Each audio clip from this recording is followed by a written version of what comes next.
Trainer Insane James is a master at pet battles, and I just won my 1000th PvP pet battle with pets at max level. As a multi-gladiator pet battler, I'm a master of all pets. We just need to decide, do we want to win or do we want to have fun? The choice is always yours. Thank you for joining me today as I celebrate my deadly pet brawler achievement briefly before I move on to the next task. Oh yeah, I've been through a lot of different PvP pet battles, different seasons, different type of pet battle nerfs. And currently right now one of the strongest pets for PvP pet battles is Graves. He's got 2 AoE abilities and he hurts. One pet that is actually really good against Graves and some of the pets that go well with Graves is the Blossoming Ancient. For my final 10 pet battle wins, I wanted to be creative and use different teams. A different team for each win, and I only chose some of those pet battles to show you today. Yeah, this team I'm using is a team that I used to use early on in PvP pet battles. When I first started, I bought these 3 pets and leveled them up. They're all from the Blizzard store, and the Blossoming Ancient is great against Graves. He's running amok right now in PvP pet battles, so you gotta get down with some of the healing teams if you want to beat them. Or get down with Graves if you want to go on a good winning streak, because I know some good AoE PvP pet battle teams. Now if you have a Blossoming Ancient, this is what I do against Graves. I apply Sunlight, which changes the weather and doubles all healing done. And then I want to use Photosynthesis. And then it's going to look like you're taking a lot of damage. So you want to hurry up and use Iron Bark 3rd. Iron Bark doesn't do that much damage, but it reduces up to 74 damage per attack against you. So that can be very effective, and then you're going to heal up. At this point in the pet battle, I don't want my Blossoming Ancient dying, so I subbed him out. I bring in my little Ragnaros, but I made sure I applied Photosynthesis, because now my Blossoming Ancient is going to heal up in the back there. So now I bring in my Soul of Aspects, even though he's almost dead from all of the AoE damage he took. I'm just trying to get any bit of damage and delay some rounds while my Blossoming Ancient heals up. His Micro Defender is not going to be able to attack me for 2 rounds after he used Ion Cannon. Ion Cannon hits very hard. It killed my little Ragnaros there. But he has to recover for 2 rounds and we're able to get some damage in. Now his Micro Defender uses Shield Block, but that's working in my benefit. I don't know why he's doing that. Obviously to avoid damage, but my Blossoming Ancient is continuously healing back there. And he's going to be full health. And our Soul of Aspects gets hurt, but he did its job. And we want to make sure we use Sunlight again because the weather effect is about to wear off. It lasts for 9 rounds. Not all weather abilities last for 9 rounds. And that's something that was nerfed since pet battles have come out. Originally, all weather effects lasted for 9 rounds. They had to nerf Sandstorm and Call Lightning. They used to last for 9 rounds, but it was just too overpowering and they had to nerf it. And being able to control the weather can help you win more PvP pet battles, especially if the other person is basing their team off a weather ability. If you can switch it on that person, you could screw up their entire game plan and win a lot more pet battles. Or, if you have an annoying healing team, you could potentially just out-heal the damage your opponent is doing. But those are the things that come into factor when doing PvP pet battles. Yeah, the Stitched Pup is a unique undead companion pet. It has Consume Corpse, and as long as there's a pet dead on your pet battle team, you can heal up using Consume Corpse.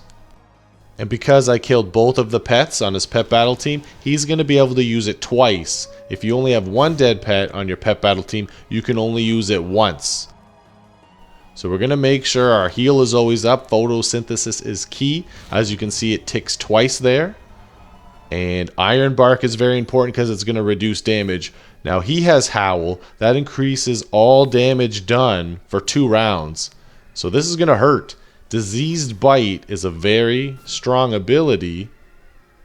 And as you can see, if I couldn't reduce damage with Iron Bark, I'd already be dead. But this is going to be close, down to the wire.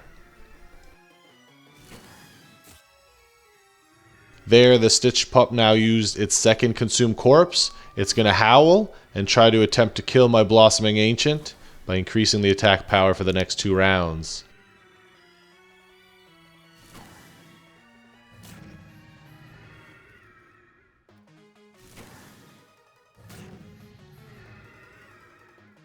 Now I've tried a few healing teams for PvP pet battles for my No Time to Heal achievement, but I usually do not use healing PvP pet battle teams because they just take too long, and if you run into another healing PvP pet battle team, it could go on forever. It could possibly not even end.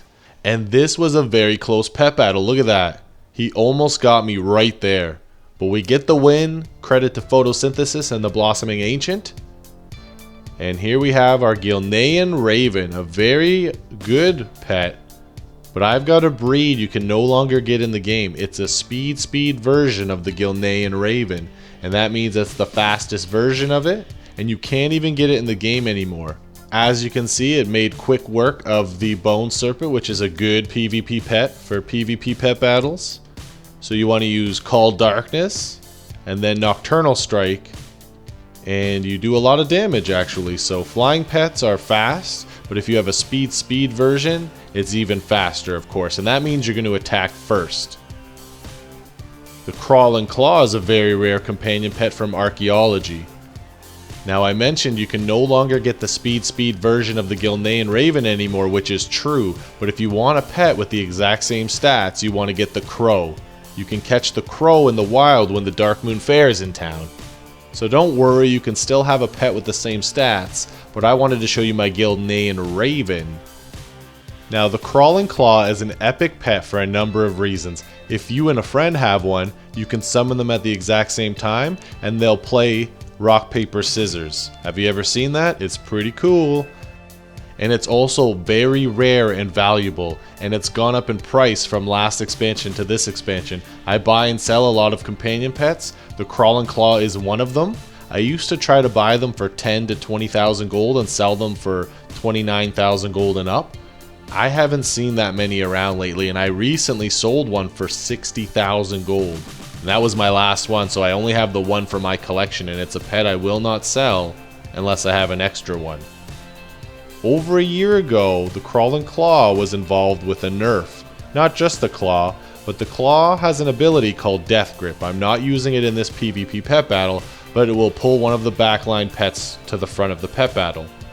And what the pet battle team at Blizzard did was nerf the damage of Death Grip in half. At the time, this nerf was more important for the pets, the Fiendish Imp and the Enchanted Broom. Those two pets are fast, so they attack first, and the abilities were doing a decent amount of damage by forcing the opponent's lowest health pet to swap into battle. And as I currently think about some of the overpowered teams that are dominating PvP pet battles right now, maybe the pet battle team could up the damage again, maybe not to exactly where it used to be, but maybe in between, you know? Because I don't think it's that overpowered when you think about it. So now we have the Molten Corgi underground, and I have one of my favorite pets come in, the Son of Animus, but we're in trouble because elemental pets are strong against mechanical pets. Not only that, my mechanical abilities are weak against elemental pets. So I'm going to use extra plating that reduces all damage taken by 50%, which is going to help me. I just use Siphon Anima that will heal me for the amount of damage that I do. At least the good news is the Molten Corgi doesn't have a lot of elemental attacks. Or at least this one doesn't currently, right? The only one is Puppies of the Flame. So I'm trying to just grind this Molten Corgi down and squeak out another win for you guys. Yeah.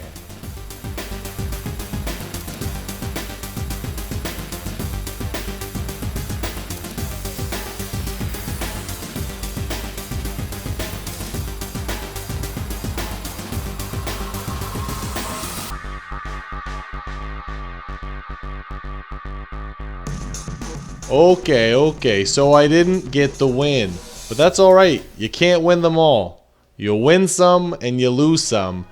Here's my 1000th PvP pet battle win with pets at max level. Currently I've got 999 wins, and I wanted to put together a team of Murlocs. The last 3 pets that you got from either going to BlizzCon or ordering the virtual ticket. Now there was a lot of anticipation, build up, and hype around getting my trainer title. I envisioned the final pet battle multiple times. It was a long journey, but I chose the 3 Murlocs. And Murkalot is a very epic pet, unique. It has Shield Storm. Shield Storm put a shield on myself and my back 2 pets, so I was able to block an attack, and I can freely sub in and sub out the Murkidan and the Gromlock, knowing it's not going to take any damage. So I'm going to use Mercamorphosis. This will unleash the inner demon, increasing all damage dealt and critical strike chance by 25%. Now I use Fell Immolate, which will burn the enemy with elemental damage and continuously burning him for 4 rounds. And then I'll just continue killing my enemy with Shadow Slash. Now the unique and cool thing about Murkidan is, of course, he's rare and you can no longer get him anymore. I actually had the pleasure of attending last year's BlizzCon, and I had so much fun. I really did. And this year's BlizzCon will be the 10th anniversary of BlizzCon, and I'm going to do everything in my power to make sure that I get to attend BlizzCon. Yeah! So I made this video to quickly celebrate my Deadly Pet Brawler achievement, which unlocks the trainer title for me, but I also made it to thank all of you for your support. Thank you for all of the feedback, the suggestions for different content or pet battle teams, and all of the friendships I've made since I've started doing the YouTube videos or playing World of Warcraft. Thank you to everyone who has viewed a video, subscribed to the YouTube channel, we really do appreciate it. And don't be shy to drop us a comment or question, we always reply or respond. And let's watch a replay of Mighty Charge destroying Brightpaw for our Deadly Pet Brawler achievement. Boom! Finally, all of our hard work pays off. We've got our trainer title with only 2 more pet battle achievements to unlock. It's plenty more PvP pet battles, power leveling pets until the Legion expansion comes out. So make sure you're subscribed to continue the journey of becoming a trainer in-game. Yiggity yeah, yeah!